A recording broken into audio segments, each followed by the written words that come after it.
Na wathaki a gwĩthegea mũthako-inĩ wa gwĩtubĩra nĩ maronanirie iheo iria marĩ nacio hĩndĩ ya macindano ma gĩtarũ kĩa Nairobi marĩa maragucĩrĩirie athaki matanyihĩire 200.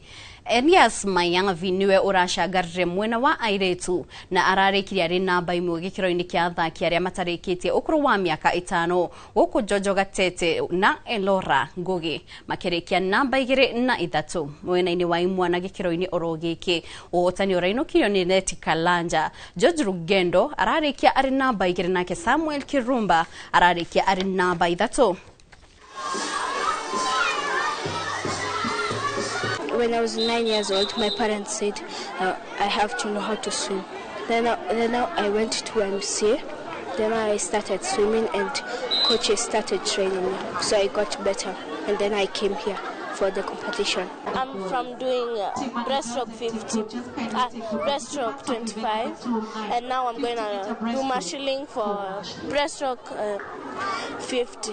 For breaststroke, and we have done backstroke, we have done kickboard, and the other things, and butterfly.